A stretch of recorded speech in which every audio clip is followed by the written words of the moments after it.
Happy Wednesday, everybody. Welcome into Morning in the Valley. It is May the 21st. Glad you are with us today. Coming up in about 10 minutes, we will talk with the radio voice of the Indiana State Sycamores, Joey O'Rourke. Year one in the books of the Matthew Graves era there, a year of transition for the Sycamore program. And we'll look ahead to year number two there in Terre Haute. If you haven't done so already, love it. If you do us a favor, head on over to YouTube, search Morning in the Valley, subscribe to that page, like it, share it, all that good stuff to get us out to some more Missouri Valley Conference loving friends. As we will, a little notification bell pop every day that we go live, and certainly here during the off season, it'll be every Monday, Wednesday, and Friday at 9 a.m. But as the summer progresses, certainly once we get into the season, we may have some more odd times that we go live because we've got stuff we've got to talk about. So that will that'll help you make sure that you are with us when we do go live. All right, today we have spent a lot of time here in the last several weeks talking about the 25-26 rosters and the portal and who's coming and who's going. But for the first time, I believe, off the top of my head, that we have a commitment for the 26-27 season. And that has happened in Peoria, Illinois, as Race Kowalczyk, who is he is in the class of 2026. He has committed to be a Bradley Brave, 6'7" wing out of Toledo, St. John's High School in Toledo, Ohio. Once upon a time, I'm from Toledo, played against St. John's. Didn't like those guys very much, but I'm sure Race Kowalczyk is a wonderful young man. Chose Bradley over Toledo, Green Bay, UC Irvine, and Wyoming. We talk a lot about relationships in this business and relationships that can be impactful and really help get guys to places. Well, this one goes back a long time. And it was a long time coming in a lot of ways for Race to end up in Peoria with Brian Wardle. Race's dad, Todd, is the longtime head coach at the University of Toledo. Once upon a time, Todd Kowalczyk was an assistant coach at Marquette.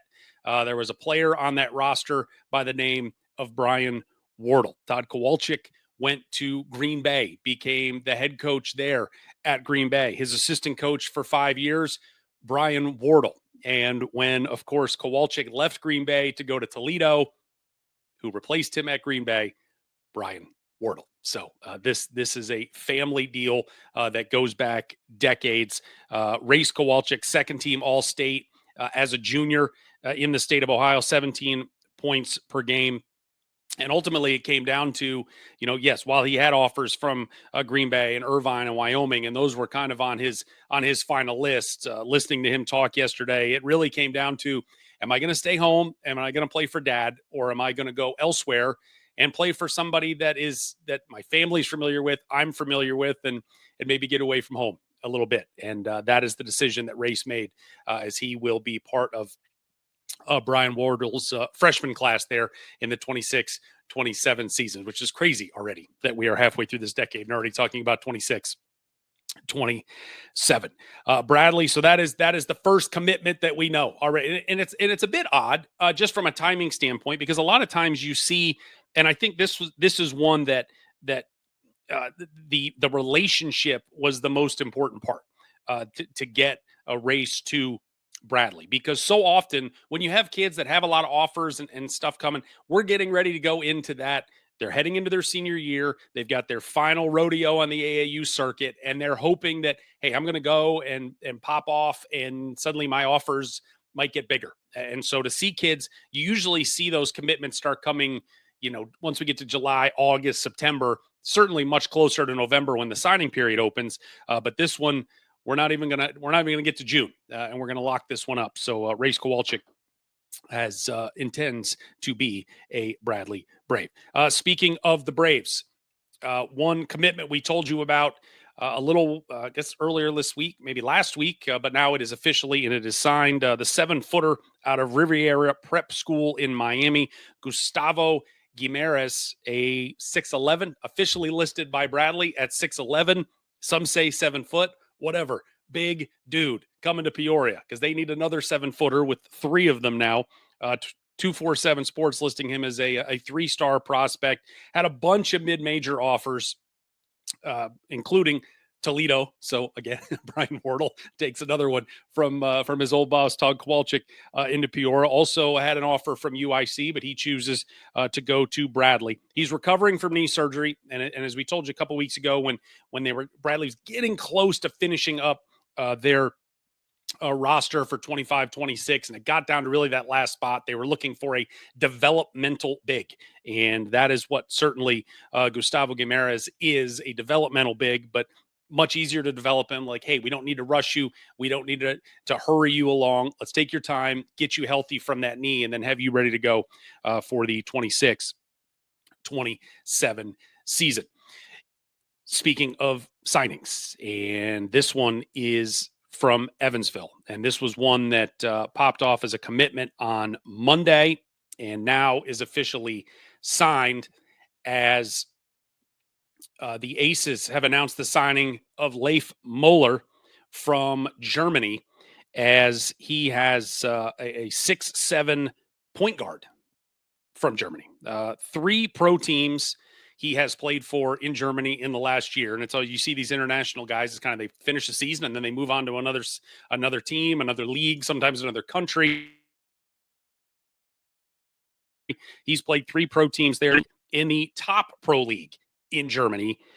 He has played international basketball, the under-18 German national team, but most importantly, he has got a chance to play against some dudes there in that BBL, the top pro league in Germany. Our friend Jevin Redmond, the voice of the Evansville men's basketball program, he sat down recently with Coach Ragland on his Aces on the Air podcast and got a chance to talk to him about Leif Moeller, about, okay, we know he has played overseas. He's played in this professional league in Germany. What does that mean? And how is that going to relate here to the Missouri Valley Conference? So here is Coach Ragland talking about Leif Moeller and his transition to the Valley and what we can expect. Similar to, playing at the highest level, playing P4. I spent some time at Butler, the Big East, and there are some similarities. You're going to have guys that are rim runners and lob threats, and point guards that can read and make plays. But you're going to have some grown men, and that's what he's played against. Like, he's played at what would be a P4 level, and I will probably compare it more to the Big East style of play. I think some of the other conferences are, a little bit more up and down, it's for him to be able to make this transition. He's been there, done that, with size and physicality and speed, and that'll be the comparison of what he's coming from. Well, we've seen some quality international players there with Evansville. Gabriel Posado had a great freshman year last season. Of course, moved on to Xavier, but they're going to try to one more time. And he is Moeller's a 22-year-old, so he comes over. He's a grown man already. So we'll see what kind of impact he has on the Aces this year. All right, time to welcome in our guest. He is the voice of the Indiana State Sycamores, and he is Joey O'Rourke. Joey, good morning. It looks like you got your microphone muted over there right now, Joe. There you go. Joey, I'm doing good. How you doing? I'm doing awesome. How's Indiana treating you right now? Indiana, Illinois, it's been wet. I mean, as you understand more than anybody that it's been wet, and just trying to get to be some dry weather. It's been few and far between. I really feel bad for the farmers in the area that just have not been able to get out and get their plant going this year. But other than that, treating me really well. Enjoying kind of a little bit of downtime when it comes to being on the go fall and winter. Broadcasting high school sports, doing a daily sports show, doing a daily morning music show. So it's good though. we're getting your money's worth out of you. All right, year one, Matthew Graves, 14-18, 8 overall, 8-12 in the Valley. We knew it was going to be a year of transition, new coach, a whole lot of new guys coming in. But how would you assess overall year one of the Coach Graves era? I think it was a success. Honestly, if you could have got to that 14 to 15 win mark after having, the most season tickets you have sold in a long time, coming off the fabulous year you had the year before, to get 14 or 15 wins, I thought that was really key, and they were able to do that. They were in every game except for one. That was that Bradley game in Peoria where Bradley played out of their minds, and Indiana State did not play well at all. But I really thought it was a success. I think you really saw the vision and what Matthew Graves style basketball can look like and is going to look like. And I was very, very excited and impressed with the way Matthew Graves having to build his roster so late, build his coaching staff so late, how they were able to field a competitive team and, be a top 8 team in the Valley. We knew it was going to be change, but you guys still played fast, still shot a lot of threes. There was a lot of similarities in the DNA from the last year, that magical year you guys had with Coach Schertz, to then year one of Coach Graves. But what was maybe the biggest contrast, and whether it was style of play or maybe personality between the two? Like what was the biggest difference for Sycamore fans saying, okay, this is a Matthew Graves team? Yeah, that's a good question, because the stylistic play was really about the same. Honestly, I think it's more off the court that you saw. This is a Matthew Graves program, as far as the way timing works. I mean, and you've been in it before, and when it comes to pregame interviews or have to do certain media type things, Matthew Graves prompt, and he's just very, very well spoken, and he's an on time guy. I think that's probably where you saw more of the difference of a Matthew Graves style program, because really the play, I really don't know if you could see anything necessarily stylistically that was a huge contrast to that. When you look at the sort of audit the season as a whole, and I doing Murray State radio saw you guys before Christmas, then saw you really all the way at the end of the year, 8-4 heading into Christmas, and then 6-14 after Christmas. Was there any one thing you can kind of point to other than, man, the Valley's tough, and then maybe sometimes it's just the schedule that comes at you? But what kind of went sideways down the stretch? Yeah, I think it was, one of the biggest things I would think that you saw was just the inability to close out games. And, being a new team, being not so familiar with each other, that I think played a big part in it. Indiana State had, a late 7-point lead against Bradley, ended up losing in overtime, had a late lead against Belmont, played really well at Belmont, played, at times well enough down there in Murray in that game that you guys ended up winning. It just was too many. It was a kind of a microcosm of the season. Too many ill-advised turnovers, maybe taking a bad shot here, not capitalizing at the free throw line. I think it just all at the end of the day came down to the inexperience of playing with each other. And I think that was probably the biggest key for that team. Looking ahead now to what's coming up, a team that scored 80 points a game, your top 35 in the country in points, but your top 3 leading scorers from last year, Samaj Teal, Jaden Daughtry, Aaron Gray, graduated or have all moved on. What's the optimism that when you lose your 3 big horses like that, this scoring machine we've seen here the last couple of years can reproduce itself? Yeah, obviously Smosh coming in, being a one-year guy, being first team all league, unbelievable. I think a lot of when you saw Indiana State at the best was when Aaron Gray figured out what his role was within that team, and Aaron Gray had a spectacular end of the season. Had a career high, in the game against Southern Illinois in the Missouri Valley Conference tournament. He was electric in that. Jaden Daughtry really evolved. And that's a credit to Coach Furr, who has now left the program to become the head coach. Very down in Florida, and then Jaden Daughtry put in a lot of time and work with him, just really evolved. Unfortunately, Jaden's going to Richmond.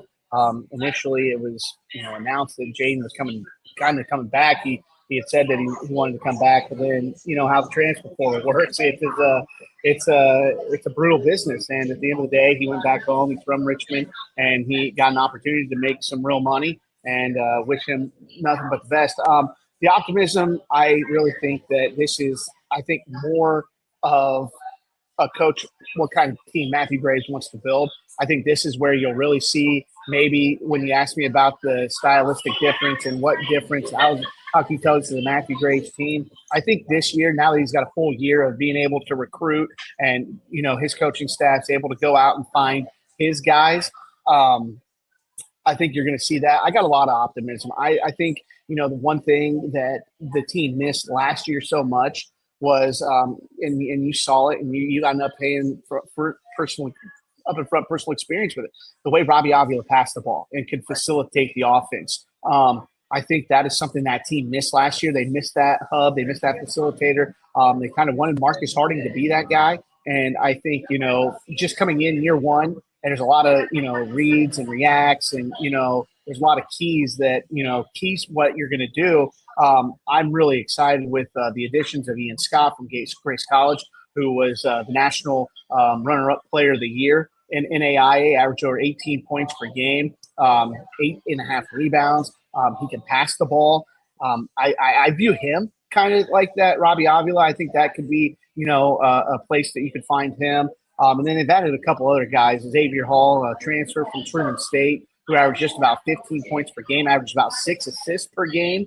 And he was an all-league guy, an all-defensive league guy, and then shot it, 40+% from three. And then a guy in Zaire Green that is coming from Georgia State College and University, who can shoot the basketball as well. So I think this year is where we see, okay, this is what a Matthew Graves team is going to look like as far as getting his true guys in there, not having to build it in a 2-week time frame. Sure. From May 1st when he got the job to May 15th, and get these guys on campus and get them rolling. The one name that you didn't mention, who I think, from the thing about the portal, you always, a lot of times I always call them distressed assets. You're getting guys from bigger schools that maybe, didn't tap their potential, and you're hoping you can get them to go. But sometimes you get guys from lower levels that have really done well. And on the short list of, I feel like, most impactful portal signings, at least here on May 21st, Sterling Young coming from Florida A&M, who's the SWAC player of the year at 17 points a game. That dude's a walking bucket and just feels like he fits right into what Matthew Graves wants to do.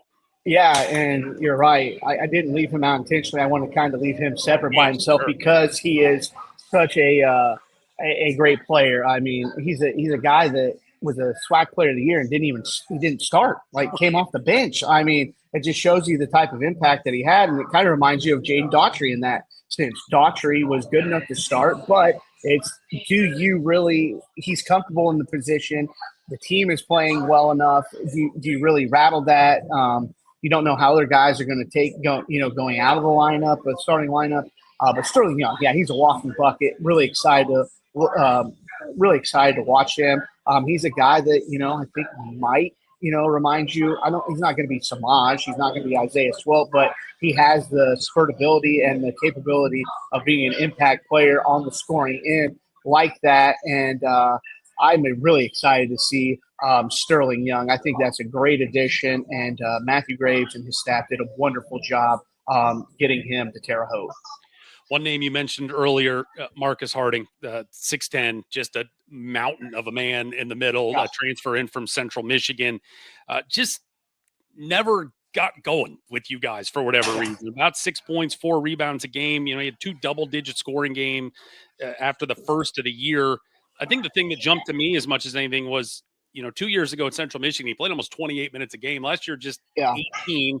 And I don't know if part of that's just style of play and you guys are huffing and puffing up and down, and maybe it doesn't fit him to play big minutes. But what happened with him last year? And is there, again, I guess back to the optimism, like, okay, a year in the system now that we can unlock some stuff and get the guy that everybody thought was coming to Terre Haute? Yeah, well, I do. I think that they asked Marcus to do a lot right from the get go. They wanted him to be the hub. They wanted him to, be that guy that kind of you ran your offense through at the top of the key, pass the ball, and and being year one in that system, maybe comfortability was an issue.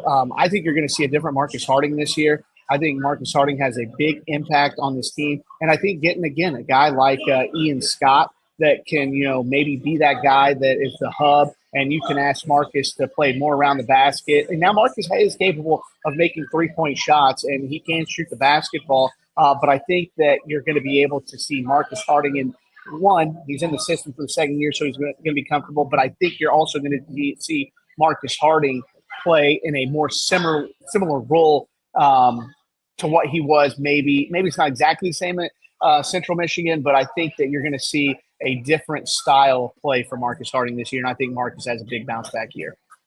One of the other returners who I think just last year, I mean, there's a lot of talent in the league, as we knew last year, but it felt like somebody maybe that just under the radar. But now that the league is cleared out, I'm not going to be surprised if this guy is a first or second team preseason all conference guy. And that's Camp Wagner, who just shot the lights out for you guys last year, 7 times with at least 5 threes, hit those 9 against Belmont. There was only 4 guys last year in the conference with 83 or more threes, and it was Camp Wagner, Mitch Muscari from Drake, Duke Dean from Bradley, and Tyler Lundblade from Belmont. Not bad company for Camp. What are you expecting in year 2 in the baby blue there for Camp? I'm expecting more of the same. I'm expecting maybe even more made threes from Camp Wagner. One thing that I really thought that this team lacked at times was another guy on the opposite side of Camp, to where it was another sniper out there that you really had to key on. And I think that might have obviously, and Samaj was great at getting to the basket, but if you got another guy on the opposite side where a Sterling Young, a Zaire Green, a Xavier Hall, or even a Ian Scott or whoever it may be, you have multiple options that are capable of knocking down 40+% from 3. I think that just opens up so many more opportunities for this offense, and I think it opens up more opportunities for Camp Wagner where opposing defenses aren't going to be able to key on him as much. And I think that is one thing that you saw. He got a lot more comfortable, and Camp got healthier as the year went on. He had battled a knee injury through the summer, and I really thought you saw Camp really start to, take a big step on even the defensive end. And I saw some more bounce out of him, and so I'm excited to see him with a full summer of him being healthy, being in the weight room with our strength and conditioning coach, Logan Spung. I think Camp I think the sky's the limit for him, and I expect to really see Camp Wagner, excel in this Matthew Gray style offense. He only made, as a freshman at Rice, he was 6 of 16 for 3, which is a nice percentage. Didn't take a lot, obviously didn't make a lot, but to go 80 plus makes in a year, was there an expectation of that, or did that catch you a little off guard as the year progressed, especially when, he goes to Nashville and goes, 9 for 18 there against the Bruins? He was in fuego in that game at one point, making 5 in a row, and it was just unbelievable to watch. And he was just feeling, he was hitting everything. I think he probably exceeded expectations when it comes to 83 plus threes, 80 plus threes. Last season, I knew he could shoot it. You knew he could shoot it, but again, he got limited opportunities down at Rice, 6 out of 16, like you said, his freshman year. So to have that type of jump from freshman to sophomore year really says a lot about Camp. But no, I did not expect 80 plus threes. I would have said, if you would have said, all right, he's going to make 45, 50, maybe 60 threes, I would have been like, that's a good sophomore year. And you really, got a lot out of Camp in that freshman to sophomore jump. But I would say he absolutely exceeded expectations when it came to that. Where does he get better this summer? Where does he get better this summer? I think it's got to be at the defensive end. It's got to be at the defensive end, and maybe if he can find a way to get a little more athleticism and get a little bit stronger, I think that's where the real strength and growth for Camp Wagner is. And he's already a great shooter. It's just there's those intangible things that you got to get better at, and that's just going to make him so much better. And I'm excited to see Camp, and a guy that another guy I'm excited to see is Bruno Allison. I mean, he had a really nice freshman year, and to have him back for year two, really excited to see Bruno. He came in. I think came in at like maybe 175, 180. He got up near 200 pounds in season before the season was over. I know he made the national team back in Spain, and he's over there now, playing over there. So hopefully he's able to maintain that weight before he gets back to the camp, or when he gets back on campus. But I think that you're going to see a big jump from Bruno as well. Is that that sort of international pipeline? And I was talking with Rocco Miller last week about just how to mid-majors sort of combat the big guys now. And a lot of it is there's so many great players around the world now that, look, if you've got the resources to go, you got to go find some guys under some rocks and places outside of the United States. And certainly Bruno fits that coming from Spain. And do you get the sense that's become a recruiting priority for Coach Graves and this staff to at least keep an eye over there? I think you have to. I mean, this day and age, I think you have to. And, you see it in the Big Ten with Illinois. Illinois has gone all in on the European outlet. And, you can't blame these colleges for doing that. David Ragland found a diamond in the rough, if there was one, in Gabriel Posado. And, the guy you were talking about before we came on, Leif, I can't remember his last name. Yep. Yeah. I think, I'm not going to doubt David Ragland because they found Gabriel Posado, and unfortunately, that's what happens this day and age. I mean, you find a diamond in the rough, and now he's off to Xavier. But the way that they play over in Europe, the style that they play, it's much more of an open concept game, and they're learning how to play the game fundamentally sound. I think, the European market and international basketball, in a way, is taken over the developmental game that you used to see in America. There was a reason that the United States was so much far and beyond better, was because of the way that these kids were learning to play. Unfortunately, in my opinion, that's kind of gone away, and that's why you see the European outlet becoming more and more of a real prime market. And again, if you can get these guys in and they're 21, 22, like you said, Lake Muller was, these are grown men. They have played against grown men. They have played against, the guys that probably have been top tier talent in the Missouri Valley Conference or whatever conference they may be playing over here in America. They're just trying to go over to make some money, where these guys are learning up, growing, playing against them. And I really think you have to keep your eye open to the European market this day and age. Just looking at the non-conference schedule, some games you hope that you can take care of business at SIU, Edwardsville, and Ball State at home, Southern Indiana at home. But November the 14th, going to Cameron Indoor to take on the Duke Blue Devils. Have you ever had a chance to go down there before? I've never had a chance to be at Cameron Indoor, so I've always dreamed about it.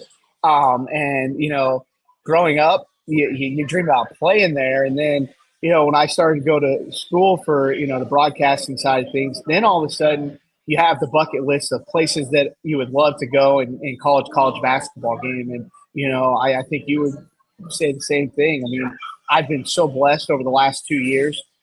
It's hard to believe that it's already going to be year 3 on the line for Indiana State men's basketball, but the places that have been able to go, call it Game in Gamebridge, Fieldhouse, to be able to, go to the Bahamas over Thanksgiving, go to Vegas, go to Hinkle Fieldhouse, which is an hour and a half down the road, and call an NIT Final Four and championship game, and they sold out Hinkle Fieldhouse. I mean, those are the things you dream of, and we're fortunate enough to be able to experience these types of things, and that is going to be a bucket list, and there are going to be a lot of pictures taken when I'm at Cameron Indoor.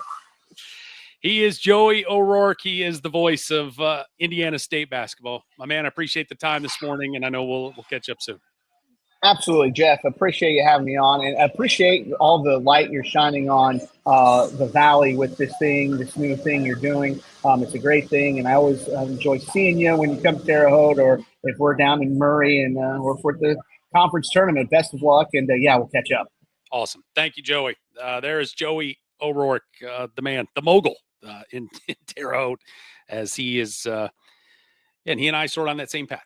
I'm getting ready for year 3 at Murray State. He's getting ready for year 3 there at Indiana State. I've had 2 opportunities to go to Cameron Indoor in my day. One, the first was, I think it was 1999. I was working in Augusta, Georgia. We had a kid from Augusta, William Avery, who ended up being, I think, a lottery pick for, I think, Minnesota. I think back in that 99, played 2 years, and but he was from Augusta, and so it was senior day. Went up there, and they played Clemson, and I just remember it was growing up as a quasi Duke fan when I was younger, probably just like they won all the time. So yeah, let's root for those guys. But I was just like, this is a place I want to go. And I remember walking in and going, this is the high schooliest gym, major arena I've ever been into. I mean, it's tiny. It's just tiny. But there is just the it's the charm of it is immaculate, and that's when it's empty.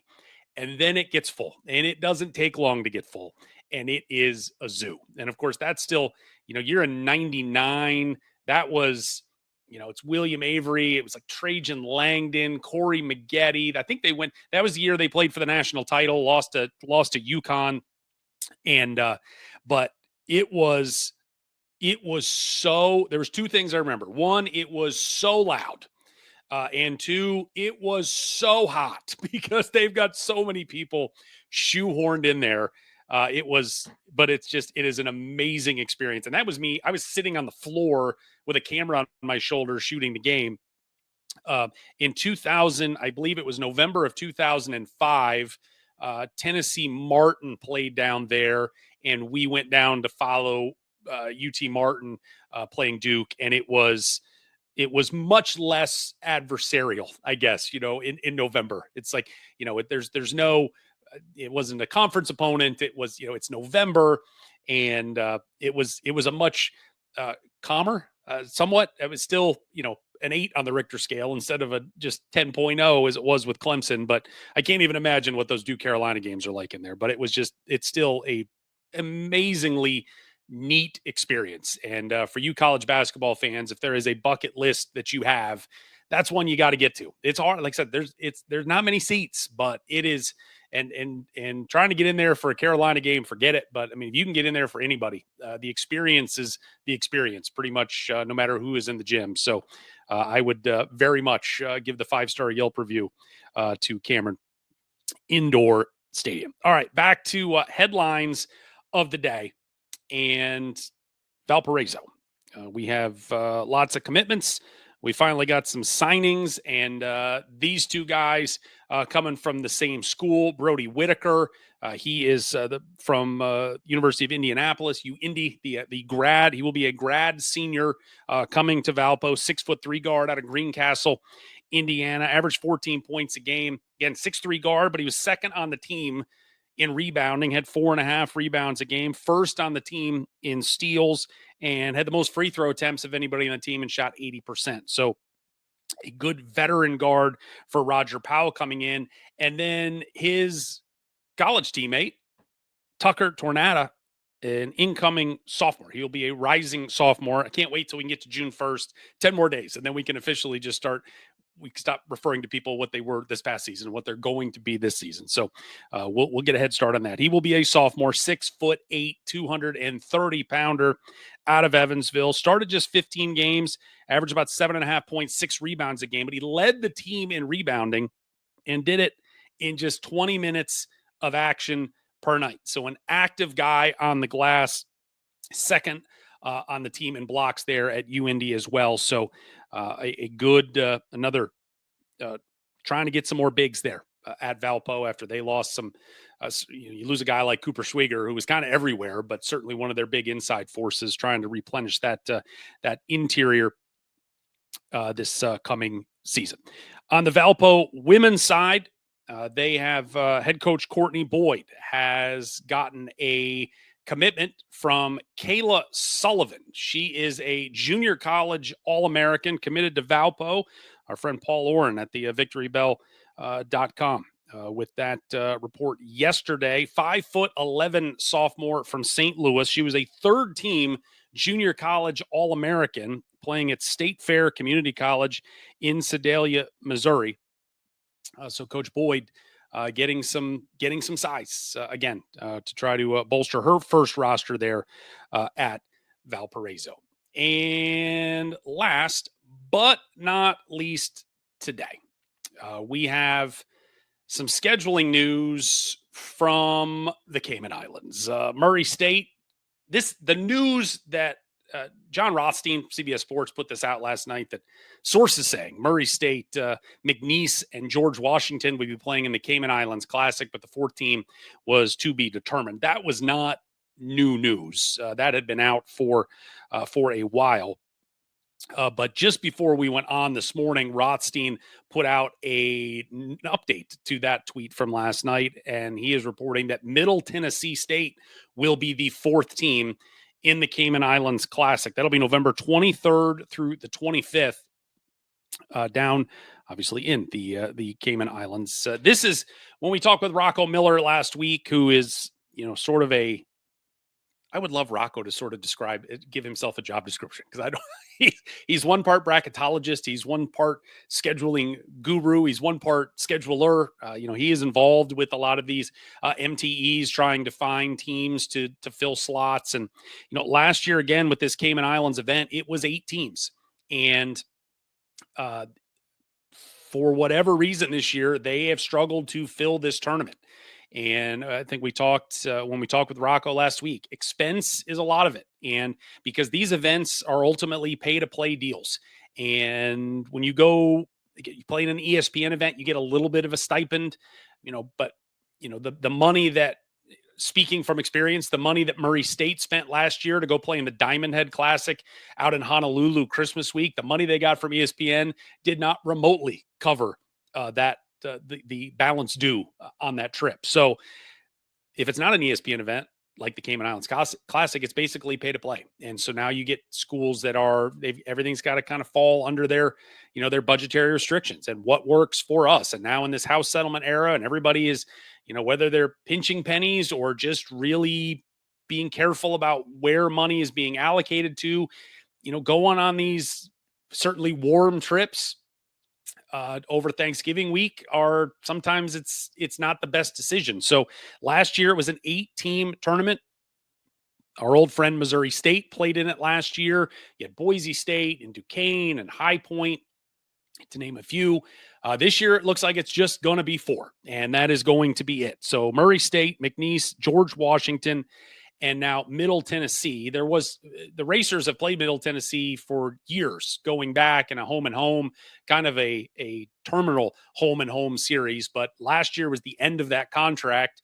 So there was some question about would it continue this year? No, it will not. But yes, they may very well play Middle Tennessee again this time in the Cayman Islands. At this point, we do not know the bracketing, sort of the tournament format. Is it going to be 3 games in 3 days and a round robin? Is it going to be a bracketed deal where it's 2 games and we get a winner's bracket, loser's bracket, and that's how we do it? We don't know that yet. We know that the tournament is slotted for 3 days from the 23rd to the 25th, and whether that's 2 games in a round robin format for 3 straight days or just semifinals on the 23rd and the finals on the 25th, we will find out soon enough. But the bottom line is the Racers are heading to some sunshine prior to Thanksgiving week down there in the Cayman Islands. Of course, McNeese State, the artist formerly known as McNeese State, McNeese, a NCAA tournament team last year, picking up their first ever win. Of course, Will Wade was the head coach there. He has now moved on to NC State. So